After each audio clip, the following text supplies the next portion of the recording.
और मैं सीधे आपको लेकर चलती हूँ ग्राउंड पर। हमारे तमाम सहयोगी इस वक्त मौजूद हैं। सबसे पहले अभिषेक उपाध्याय के पास चलेंगे, जिन्होंने सचिन पायलट से खास बातचीत की। और अभिषेक उपाध्याय, ये जो आपने इंटरव्यू किया, इसमें तो कांग्रेस की कलह की कलई मतदान वाले दिन एक बार फिर से खुलकर सामने आ गई।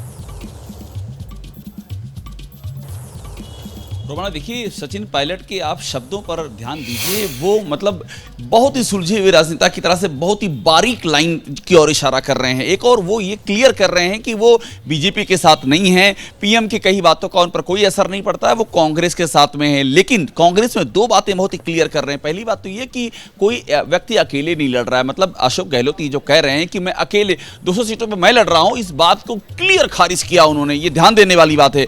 और इसी इंटरव्यू का एक हिस्सा वो भी है रोमाना, जहां उन्होंने कहा यहां दो ही हैं, खड़गे जी और राहुल जी। नेतृत्व के नाम पर उन्होंने दो नाम लिया, तीसरा नाम नहीं लिया है। तो वो क्लियर इंडिकेशन दे रहे हैं कि ये जो पूरा चुनाव है, ये कांग्रेस पार्टी का चुनाव है, ये अशोक गहलोत का चुनाव नहीं है।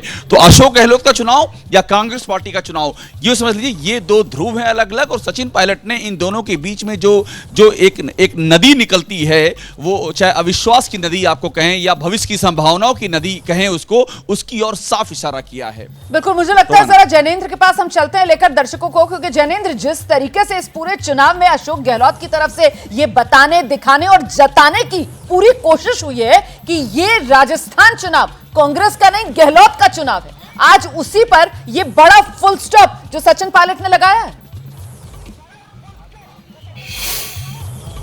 देखिए, अशोक गहलोत ने जो बयान दिया कि वो वोटर ये मानकर वोट करें कि वो अशोक गहलोत ही 200 सीटों से लड़ रहे हैं, इसके पीछे आधार ये है कि जो तमाम सर्वे हैं उसमें ये साफ जाहिर हो रहा है कि मुख्यमंत्री के तौर पर अशोक गहलोत पहली पसंद है। और हम लोग भी जब तमाम इलाकों में घूम रहे हैं तो चाहे वो बीजेपी का भी वोटर हो, अशोक गहलोत को लेकर के या उनकी गवर्नेंस को लेकर के कोई खास शिकायत बीजेपी का वोटर भी करता हुआ नजर नहीं आया। हमें ऐसा कोई वोटर नहीं मिला।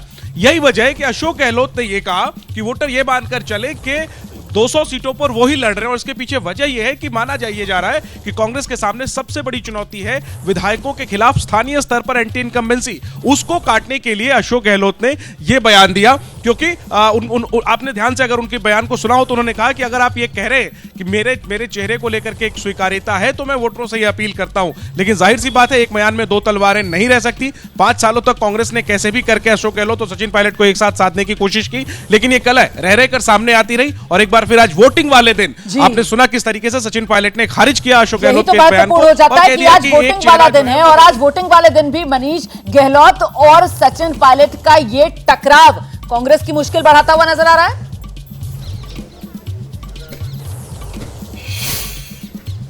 बिल्कुल, इसमें कोई दो राय नहीं है। जिस तरीके का माहौल कांग्रेस में पिछले 2-2.5 साल से बना हुआ है, वो खटास, वो दोनों के बीच की खाई पटने का नाम ही नहीं ले रही।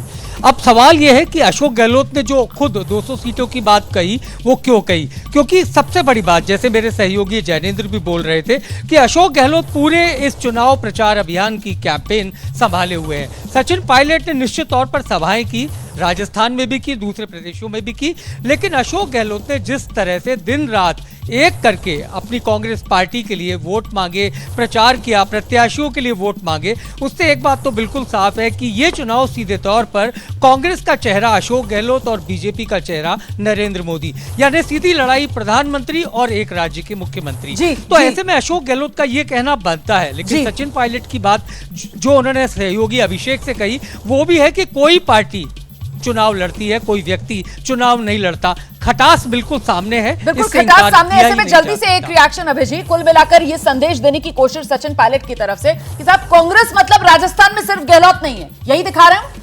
नहीं, बिल्कुल ठीक है। जो आपने जो इंटरव्यू लिया गया और जो दिखाया गया, उससे स्पष्ट होकर दोनों के बीच की जो फांक है वो साफ तौर पर सामने आ गई। लेकिन हम लोगों को ये देखना पड़ेगा कि आखिरकार अगर कांग्रेस में अपना दबदबा सचिन पायलट बढ़ाना चाहते हैं तो वो कैसे बढ़ाएंगे? क्या वो कांग्रेस के उम्मीदवारों को हरवा के बढ़ाएंगे या वो अपने गुर्जर समाज को ये संदेश देंगे कि भाई आप कांग्रेस के उम्मीदवारों को वोट ना दें या कुछ चुनिंदा उम्मीदवारों को वोट दें? तो ये एक बहुत बड़ी दुविधा होती है। गुर्जर समाज के सामने भी दुविधा है, सचिन पायलट के सामने भी दुविधा है कि अगर कांग्रेस जीतेगी तो उसमें क्या हैसियत होगी। और ये स्थिति भारतीय जनता पार्टी के उन लोगों के साथ भी है, उनके अंदर गुटबाजी है। तो ये दोनों ही पार्टियां राजस्थान में इस समस्या का सामना कर रही हैं और अलग अलग इस डिग्री रूप में भी के। इंटरप्रेट करके देखा जा सकता है कि अगर मान लीजिए कांग्रेस पार्टी जीत गई तो कहीं जीत का सारा श्रेय गहलोत ना ले जाए, मतलब यहां पर भी एक देखिए, अगर तरीके कांग्रेस से वहां जीतेगी तो जी। जीत का श्रेय तो गहलोत को ही मिलेगा। हाँ। और अगर हारेगी तो ठीकरा भी उन्हीं के दरवाजे पे फूटेगा। हाँ। ये उन्हीं का राजनीतिक कैरियर इसमें दांव पे लगा हुआ है। ठीक है। और जिस तरीके से वो लड़ रहे हैं चुनाव, हाँ। ऐसा स्वाभाविक ही होना, सारा श्रेय उन्हीं को मिलेगा। मान लो वो हार गए लेकिन सीटें उन्हें मान लो तो अच्छी मतलब मिल एक गई, तरीके से तब भी इस उन्हें बयान क्रेडिट के जरिए मिलेगा। सचिन पायलट अपना सियासी जो अस्तित्व है उसको दिखाने और जमाने की कोशिश यहां पर करते हुए ज्यादा नजर आ रहे हैं। जैसे ही घड़ी का काटा दोपहर 2:30 पे आए, बबीता जी का दिल सास बहू साजिश के लिए मचल जाए। और ये है इनकी बहू, पूरे दिन ऑफिस की टेंशन हो जाए गॉन जब ये करें अपना फेवरेट शो फ्री टाइम पे ऑन। इनकी तरह आप भी देखिए अपना फेवरेट शो अपने टाइम पर और डाउनलोड कीजिए एबीपी लाइव ऐप अपने स्मार्ट टीवी पर।